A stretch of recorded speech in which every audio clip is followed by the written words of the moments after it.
दोस्तों यह कहानी है रोहन नाम के एक करोड़पति लड़के की, जिसके पास दौलत, गाड़ियाँ और बड़े बड़े बंगले थे। बाहर से उसकी ज़िंदगी किसी सपने के जैसी लगती थी, लेकिन अंदर से वह बहुत बेचैन और अकेला महसूस करता था। उसकी दिनचर्या हर दिन एक जैसी होती। सुबह उठना, काम पर जाना, घर लौटना, आराम करना और फिर सो जाना। वह सोचता रहता कि क्या बस यही उसकी ज़िंदगी है। धीरे धीरे वह इस नीरस जीवन से परेशान हो गया। एक दिन रोहन ने सोचा कि वह कहीं दूर निकल जाएगा, जहां उसे शांति मिल सके।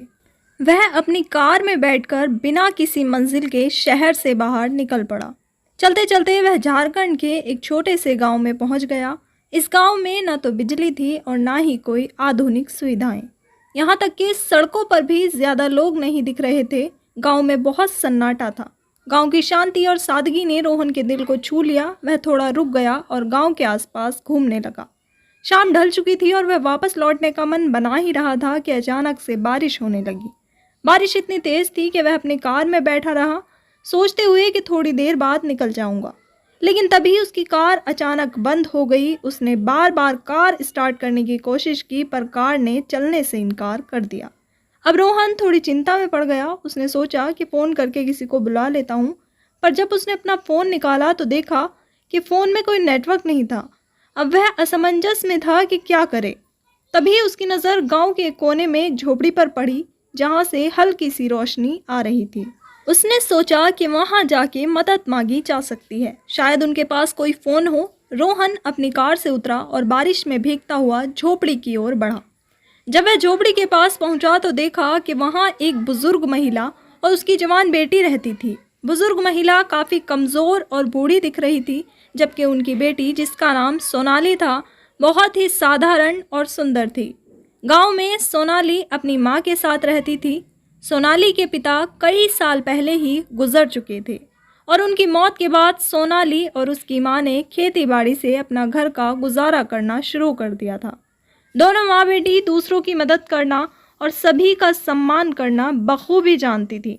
भले ही उनकी अपनी आर्थिक स्थिति अच्छी ना हो, सोनाली बहुत दयालु और खुशमिजाज थी। गांव के लोग उसे बहुत मानते थे और वह हर किसी की मदद किया करती थी। जब रोहन सोनाली के गांव पहुंचता है तो अचानक बारिश के कारण उसकी गाड़ी ख़राब हो जाती है और फ़ोन में नेटवर्क भी नहीं आता। बारिश से भीगा हुआ और परेशान रोहन झोपड़ी के पास पहुंचता है, जहां सोनाली उसे देखती है और पूछती है, आप कौन हैं और यहाँ क्या कर रहे हैं। रोहन उसे पूरी बात बताता है कि वह सिर्फ घूमने आया था, लेकिन उसकी गाड़ी ख़राब हो गई और फ़ोन में नेटवर्क भी नहीं है। सोनाली उसे समझाती है, इस गांव में अक्सर आंधी तूफान के समय नेटवर्क चला जाता है, आपको रात यहीं बितानी पड़ेगी। इतने में सोनाली की माँ भी आवाज़ लगाती है, बेटी कौन है और किससे बात कर रही हो। सोनाली अपनी माँ को बताती है, माँ यह राहगीर है, इनकी गाड़ी ख़राब हो गई है और फ़ोन में भी नेटवर्क नहीं आ रहा है। सोनाली की माँ भी बाहर आ जाती है और कहती है, बेटा अगर तुम्हें रात बितानी है तो हमारे इस झोपड़े में रुक जाओ, सुबह होते ही गाड़ी ठीक करवा लेना। रोहन के पास कोई और विकल्प नहीं था, तो उसने उनकी बात मान ली।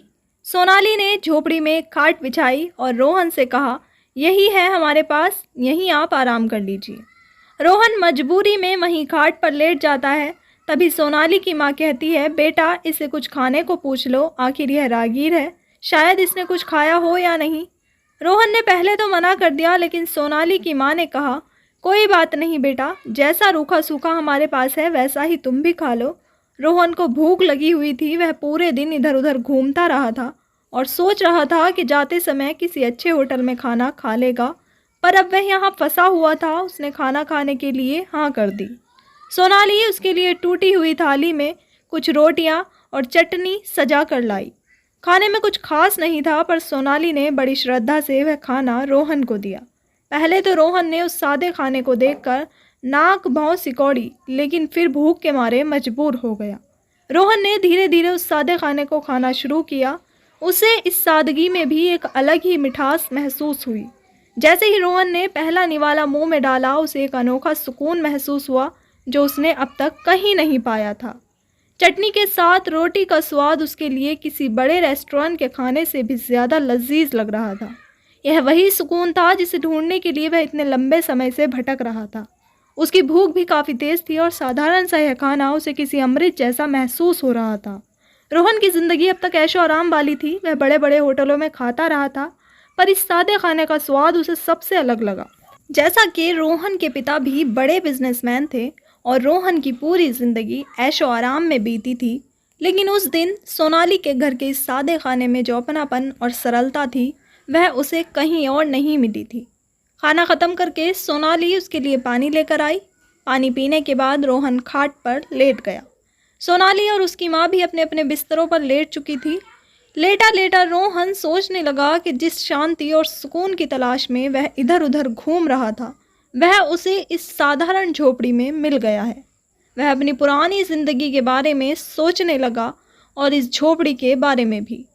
उसके घर का एक कमरा जितना बड़ा था, उतने में सोनाली और उसकी माँ का पूरा घर था। उनके पास न बिजली थी, ना फ़ोन, ना कूलर, ना फ्रिज और ना एसी जैसी कोई भी आधुनिक सुविधाएं थी। फिर भी वे कितने शांत और खुशहाल लग रहे थे। इन सभी बातों को सोचते सोचते रोहन को नींद आ गई और यह नींद इसकी सुकून भरी थी कि वह अपने एसी वाले आलीशान कमरे में भी ऐसी नींद कभी नहीं ले पाया था। आज उसे असल में सुकून की नींद आई थी, बिना किसी चिंता के, इस साधारण खाट पर। सुबह जब रोहन जागा तो उसने देखा कि झोपड़ी में कोई नहीं था। सोनाली और उसकी माँ खेतों में काम करने के लिए जा चुकी थी। वह रोज़ सुबह जल्दी उठती थी ताकि खेतों का काम निपटा सके और अपने मवेशियों की देखभाल कर सके। रोहन को यह देखकर और भी अचंभा हुआ कि इतनी साधारण जिंदगी में भी यह लोग कितनी मेहनत और अनुशासन से जी रहे थे। रोहन की आंख सुबह 9 बजे खुली थी और उठते ही उसने चारों ओर देखा, लेकिन झोपड़ी में कोई नहीं था। थोड़ी देर बाद उसने देखा कि सोनाली और उसकी माँ सर पर घास का गट्टर लिए जंगल की ओर से आ रही थी। उन्होंने पहले से ही दूध निकाल रखा था, जिसे उन्होंने गर्म करके रोहन को पीने के लिए दिया। रोहन ने कहा, मैंने अभी ब्रश नहीं किया है और जब तक मैं ब्रश नहीं करता तब तक कुछ खाता पीता नहीं हूँ। सोनाली मुस्कुराते हुए बोली, यहाँ तो आपको ब्रश नहीं मिलेगा, लेकिन आप दातून कर सकते हैं। वह पास के पेड़ से दातून तोड़कर लाई और उसे दिया। रोहन के लिए यह पहला अनुभव था कि पेड़ से दातून लेकर दांत साफ किए जा सकते हैं। सोनाली ने भी अपने लिए दातून बनाया और रोहन को दिखाया कि इसे कैसे इस्तेमाल करते हैं। इस सादगी और सहजता ने रोहन के दिल में गहरी छाप छोड़ दी। इसके बाद सोनाली ने गांव के एक व्यक्ति से रोहन को मिलवाया। उसने कहा, इनकी गाड़ी खराब हो गई है, कृपया इनकी मदद कर दीजिए। वह व्यक्ति तुरंत मैकेनिक को बुला लाया और रोहन की गाड़ी ठीक करवा दी। गाड़ी ठीक होने के बाद रोहन ने सोनाली और उसकी माँ को धन्यवाद कहा और वहाँ से चला गया। लेकिन पिछली रात की यादें और उस परिवार की सादगी उसे बार बार याद आ रही थी। वह सोचता रहा, सुकून तो यहाँ है। धीरे धीरे रोहन अपने घर पहुँचा। उसके माता पिता उसकी चिंता कर रहे थे। उन्होंने पूछा, बेटा तेरा फ़ोन भी नहीं लग रहा था और तू रात भर कहाँ था? रोहन ने उन्हें पूरी कहानी सुनाई और कहा, माँ बाबूजी, जो लड़की मुझे उस झोपड़ी में मिली थी, सोनाली, मैं उसे पहली ही नज़र में पसंद करने लगा हूँ। मैं उसी से शादी करना चाहता हूँ। यह सुनकर उसके माता पिता हैरान हो गए और बोले, बेटा वे लोग गरीब हैं। गरीब लोग अमीरों को फंसाकर उनकी संपत्ति हड़पने का सपना देखते हैं। तुम उस लड़की से शादी नहीं कर सकते। रोहन ने फैसला कर लिया था कि वह सोनाली से ही शादी करेगा। उसने अपने माता पिता से कहा, अगर मुझे शादी करनी है तो सोनाली से ही करूँगा, वरना किसी से भी नहीं करूँगा। रोहन की बात सुनकर रोहन के पिता गुस्से में बोले, अगर तू उस लड़की से शादी करना चाहता है तो तुझे हमारी संपत्ति से हाथ धोना पड़ेगा। हम तुझे बेदखल कर देंगे। रोहन ने बिना किसी हिचकिचाहट के कहा, ठीक है पिताजी, अगर आप ऐसा ही चाहते हैं तो मैं इसे स्वीकार करता हूँ। रोहन को उसकी संपत्ति से बेदखल कर दिया गया। वह तुरंत सोनाली के पास वापस आया और उसकी माँ से सोनाली से शादी की बात करने लगा। जैसे ही सोनाली की माँ ने रोहन की बातें सुनी, उसने कहा, बेटा आप कहाँ और मेरी बेटी कहाँ? यह रिश्ता सही नहीं रहेगा। समाज वाले तरह तरह की बातें बनाएंगे। रोहन ने विनम्रता से जवाब दिया, माँ जी, मुझे इससे कोई फ़र्क नहीं पड़ता। मेरे पिता ने मुझे बेदखल कर दिया है और अब मैं कुछ भी नहीं हूँ। आज से मैं आपके साथ रहूँगा और आपका और सोनाली का सहयोग करूँगा। मैं आपकी बेटी से बहुत प्यार करता हूँ और उससे अभी शादी करना चाहता हूँ। यह सुनकर सोनाली की माँ पहले तो मना करती रही, लेकिन रोहन के प्यार और समर्पण को देखकर वह मान गई। जब सोनाली को इस बात का पता चला तो वह शर्मा कर झोपड़ी के अंदर चली गई। उसकी माँ को यह समझ आ गया कि सोनाली भी इस शादी के लिए तैयार है। वह खुशी खुशी गांव के कुछ लोगों को इकट्ठा करती है और उनकी उपस्थिति में सोनाली और रोहन की शादी धूमधाम से गांव के मंदिर में करा दी जाती है। शादी के बाद रोहन सोनाली के घर पर ही रहने लगा। धीरे धीरे समय बीतने लगा और रोहन को वह सुकून मिल गया जिसकी तलाश में वह पहले भटक रहा था। अब वह खेतों पर जाकर काम करता और खेतों के काम में हाथ बटाता। उन्हें अलग झोपड़ी भी मिल गई थी जहां वह अपनी पत्नी सोनाली के साथ रहने लगा। अब रोहन ने उस साधारण जीवन में वह शांति और संतोष पाया जो उसने पहले कभी नहीं अनुभव किया था। धीरे धीरे समय बीतता गया और रोहन और सोनाली को गांव में रहते हुए 6 महीने हो गए। इन 6 महीनों में रोहन को जीवन का असली अनुभव हुआ। उसे समझ में आया कि असली ज़िंदगी कैसी होती है और सुकून का असली मतलब क्या होता है। सोनाली की माँ उसे पुराने ज़माने की कहानियाँ सुनाया करती थी और उन कहानियों को सुनने में उसे बड़ा आनंद मिलता था। जिस आनंद की तलाश में वह पहले क्लब और पार्टियों में भटका करता था, वह आनंद उसे अब गांव की सादगी में मिल रहा था। एक दिन रोहन ग्रामीण भेष में भैंसों को चारा डाल रहा था। तभी एक बड़ी सी कार उनके झोपड़े के सामने आकर रुकी।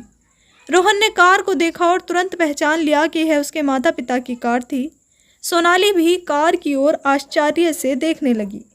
कार से उतरते हुए उसके माता पिता सीधे झोपड़ी के अंदर आ गए और जैसे ही उन्होंने अपने बेटे को चारा डालते देखा, वह भावुक हो उठे। रोहन के माता पिता ने कहा, बेटा, हमसे गलती हो गई, हमें माफ़ कर दो और वापस हमारे साथ घर चलो। रोहन कुछ पल के लिए सोच में पड़ गया। उसने इन 6 महीनों के दौरान अपने अनुभवों को याद किया। उसे एहसास हुआ कि जिस सुकून को वह खोज रहा था वह सोनाली की वजह से था। जब वह शहर में रहता था, उसने कई परिवारों को देखा था जो सुकून से दूर थे, हमेशा एक दूसरे से लड़ते रहते थे और परेशान रहते थे। लेकिन सोनाली ने कभी किसी चीज़ की मांग नहीं की थी। वह हमेशा दूसरों की मदद करने में विश्वास रखती थी और रोहन भी उसी के साथ मिलकर लोगों की मदद करता था। यही सच्चा सुकून था। अंत में रोहन ने अपने माता पिता से कहा, ठीक है मम्मी पापा, अगर आप ऐसा चाहते हो तो मैं आपके साथ चलने को तैयार हूँ। उसके माता पिता ने खुशी खुशी रोहन और सोनाली दोनों को अपने साथ ले जाने का फैसला किया। अब रोहन को यह एहसास हो गया था कि असली सुकून किसी जगह या स्थिति में नहीं, बल्कि किसी खास व्यक्ति के साथ होने में है। रोहन और सोनाली का जीवन अब पूरी तरह से संतोषजनक और सुकून भरा हो गया था। इसके बाद सोनाली कभी कभी अपनी माँ के बारे में सोचा करती है और परेशान हुआ करती है, तो रोहन बिना बताए सोनाली की इस बात को भी समझ जाता है और वह सोनाली की माँ को भी अपने पास उसी घर में बुला लेता है और अपने माँ बाप से कह देता है कि इसकी माँ अकेली है, उसका इस दुनिया में कोई भी नहीं है सिवाय सोनाली के। तो उसके बाद उसके माता पिता भी राज़ी हो जाते हैं। वो सभी लोग उस घर के अंदर हंसी खुशी रहा करते हैं और इसी तरह से उनका जीवन व्यतीत होता रहता है। रोहन के माता पिता ने जब सोनाली और उसकी माँ को परिवार का हिस्सा मान लिया, तब रोहन को एहसास हुआ कि सच्चा सुख इसी तरह के सादगीपूर्ण रिश्तों में छिपा होता है। सोनाली हमेशा अपने पति रोहन का ख्याल रखती, उसकी हर ज़रूरत का ध्यान रखती और उसके साथ व्यवहार भी बहुत मधुर था।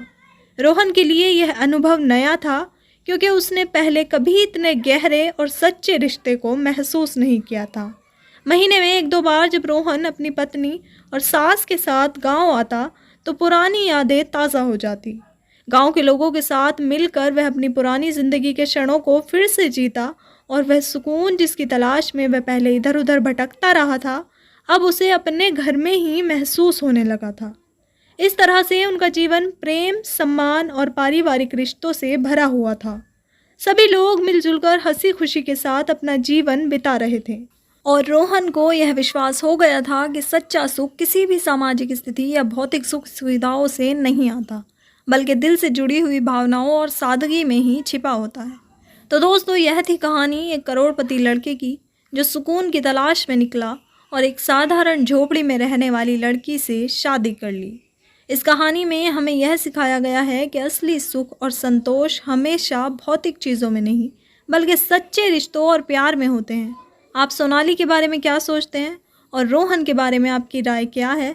कृपया अपने विचार कमेंट सेक्शन में साझा करें। इन कहानियों का उद्देश्य आपको कुछ महत्वपूर्ण सीख देना है, ना कि किसी को परेशान करना। हमें उम्मीद है कि आप इन कहानियों में से कुछ ना कुछ सीख पाएंगे और अपने जीवन में उसे लागू कर सकेंगे। मिलते हैं अगली कहानी या अगली वीडियो में। तब तक के लिए जय हिंद, जय भारत, जय हिंदुस्तान।